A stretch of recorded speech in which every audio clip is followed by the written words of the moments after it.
Voltamos com o programa Encontro Marcado, falando hoje com a doutora Fátima Oliveira, fonoaudióloga. Doutora, eu havia lhe perguntado no intervalo, a demanda em Barreiras, ela é mais voltada para criança, adultos ou idosos? Como é que a senhora pode definir essa situação? Modesto, aqui nós temos um mercado de trabalho para os três. Eu digo que dentro do consultório, isso é a minha experiência de consultório, eu percebo que as pessoas estão muito sábias. As pessoas estão procurando os profissionais. As pessoas elas estão procurando alguém para ajudá-las. Então, as pessoas estão mais conscientes. As pessoas estão conscientes, as pessoas estão percebendo a necessidade de um tratamento diferenciado. Então, eu recebo em meu consultório tanto crianças, quanto adultos e quanto idosos. Os idosos, particularmente, quando a gente fala em audição, a gente vai receber um pouquinho mais. Mas as crianças, quando a gente fala em aprendizagem. Mas há uma procura igual. E tem mercado, tem muita gente, tem muitas pessoas. Aliás, nós estamos precisando de profissional nessa cidade, viu? É uma coisa fantástica o que eu percebo, o que eu observo em meu consultório, que a gente recebe todos os dias pacientes novos e querendo uma melhora. As pessoas estão procurando uma melhora na qualidade de vida. O profissional na área de fonoaudiologia. Especializado. Especializado, né? Exatamente. Pois é. Doutora, na sua atuação, quais as especialidades que a senhora atende? Olha só, eu recebo em consultório, principalmente, eu trabalho com audição, como eu já falei, eu trabalho com disfagia, eu trabalho com processamento auditivo central e eu trabalho com voz. Me chamou a atenção a palavra disfagia. Eu gostaria que a senhora falasse um pouquinho mais sobre a disfagia. É um assunto muito interessante, a disfagia, Modesto, porque é um problema do dia a dia. E a gente recebe, principalmente, pessoas com demências ou pessoas que estão envelhecendo. A demência é o Alzheimer. O Alzheimer, ou a pessoa que foi acometida com um acidente vascular cerebral, ou uma pessoa que está envelhecendo e não está percebendo, não está cuidando, ela vai apresentar a disfagia. Então, a disfagia, principalmente no ambiente hospitalar, você vai observar. A gente é chamado muito aqui para fazer avaliações em clínicas, em hospitais, porque essas pessoas elas não conseguem, elas estão em sonda, elas estão com alimentação gastro. Então, essas pessoas necessitam do nosso atendimento, elas necessitam da nossa avaliação. E a disfagia é um problema sério, porque você imagina um idoso morando sozinho e que engasgue.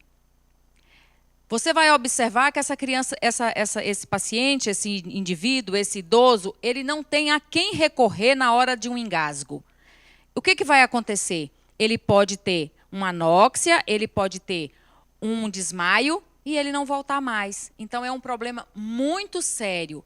Pacientes acima de 50 anos, eu volto a repetir, eu volto a falar. Tem engasgo com algum pedacinho de alimento? Esses pacientes que têm essa questão... A presbifagia que está caminhando Exatamente. para a disfagia. Então, nós vamos fazer o que com esse paciente que chega em consultório? Trabalhar essa musculatura, melhorar a função dessa laringe para que ele não corra esse risco de que ele possa se engasgar em casa sozinho. Esse é o maior problema de hoje, é que as pessoas moram sozinhas. E o idoso, principalmente, ele tem essa dificuldade. Isso é muito importante lembrar à população que é preciso prevenir. Não é só prevenir em algumas outras situações, principalmente na questão da alimentação. Tem que saber o que come e tem que saber como está comendo. Isso é importante. Doutora Fátima, de que modo a fonoaudiologia pode ajudar os recém-nascidos? Porque o recém-nascido não fala. Não fala, mas tem uma coisa muito linda que a gente faz quando o bebê nasce. É lei que toda criança que nasça passe por uma avaliação auditiva, que é chamado teste da orelhinha, tão famoso que as pessoas falam. Vamos fazer o teste da orelhinha no bebê. Então, é importante que esse bebê seja submetido a essa avaliação, porque lá nós vamos examiná-lo. Aí eu já estou falando, Modesto... a partir do sangue extraído da orelha, vai detectar se ele tem alguma deficiência, é isso? Não, nós não vamos tirar sangue desta orelha.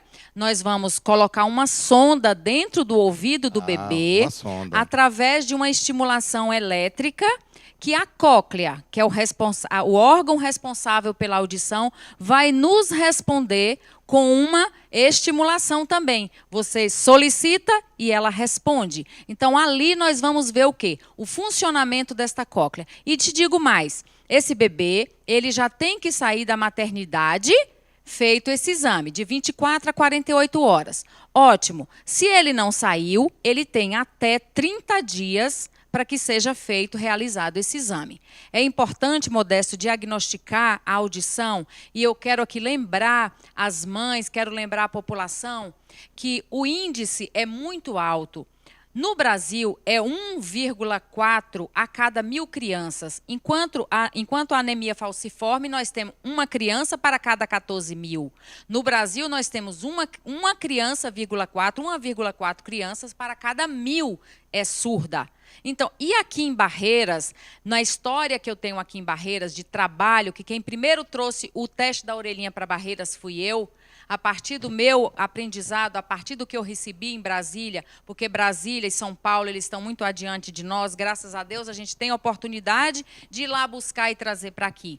Então, a gente que trouxe, a gente tem observado que a cada congresso, Barreiras, a região que a gente atende de Barreiras, o índice é um pouquinho maior, é 1,6. Então, nós temos aqui muitas mães que têm infecções durante a gravidez e elas não percebem essa infecção. Elas pegam alguns tipos de vírus, principalmente o vírus da rubéola, a toxoplasmose, e ela não tem esse conhecimento. E quando ela vai fazer o teste da orelhinha, o bebezinho dela é surdo.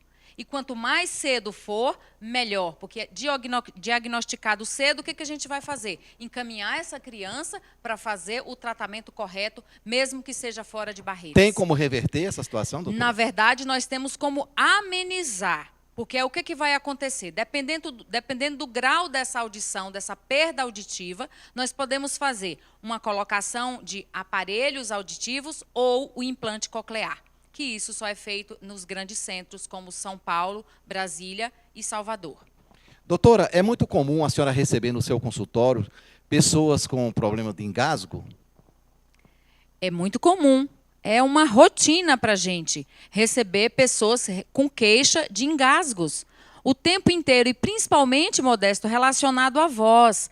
Quando você está percebendo que você tem engasgo e tem uma voz trêmula, que as pessoas acham, eu estou com a voz tremida, minha voz está ruim. Não é só o problema de voz. Você está tendo uma disartria, né, que é uma alteração na voz, em conjunto com essa musculatura da laringe, que eu já falei aqui, que está dando o problema da disfagia, e eles vão procurar o fonoaudiólogo mais por um problema de voz, e a gente, quando avalia, verifica que também tem um problema de disfagia. Mas esse problema de engasgo é uma coisa rotineira para nós, que trabalha com disfagia.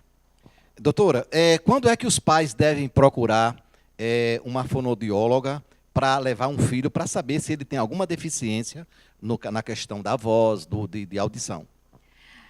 Veja bem, Modesto, essa é uma pergunta muito importante que eu recebo em consultório todos os dias. Veja bem, uma criança aos 2 anos de idade, ela tem que estar falando 200 palavras. Se o seu filho, aos 2 anos de idade, não está falando 200 palavras, você precisa de um aconselhamento. Vamos avaliar e perceber se o problema é na criança ou se é no ambiente que ele está vivendo. A partir de 2 anos de idade, a criança fala, mas ela pode existir trocas nessa fala. É comum? É. Mas ela não pode passar dos 4 anos de idade, porque aos 4 anos de idade, todos os fonemas têm que estar na ponta da língua. Inclusive, falar Brasil, falar barata, que é o último fonema que a criança adquire. Mas no consultório, os pais deixam para ir mais tarde, achando que é uma coisa normal. Não é bonitinho falar com distorções, não é bonitinho falar com trocas. É importante que os pais incentivem as crianças a falar de forma correta. Eu sempre oriento os meus pacientes, principalmente quando eles vão fazer o teste da orelhinha, que os pais falem as palavras de forma correta. Não usem os diminutivos, porque os diminutivos, a criança começa a achar que tudo termina em inho. Para que esse inho? Ele vai entender o quê? Eu não preciso falar. Eu só tenho uma palavra. Inho resolve tudo. Bebezinho. Isso é uma coisa tão comum que os pais, principalmente na zona rural, tratam tudo no diminutivo. Exatamente. Entendeu? É exatamente. Isso. E é uma coisa que os pais acham que é bonitinho. Né? É bonitinho, meu bebezinho, o papaizinho, a mamãezinha. Isso é ruim para o bebê. Fale as palavras de forma correta. O seu filho só fala se você fala com ele. Ele fala a partir do modelo que você oferece. Se ele tem uma boa audição e tem um bom modelo, ele vai ter uma boa dicção, ele vai ser um bom falante, ele vai ter uma conversa boa, ele vai se desenvolver. Essa é a realidade. E o que a gente mais encontra hoje são pais com dúvidas com relação a isso. Estamos apresentando o programa Encontro Marcado, falando com a doutora Fátima, fonoaudióloga. Vamos para um pequeno intervalo, voltamos daqui a pouquinho.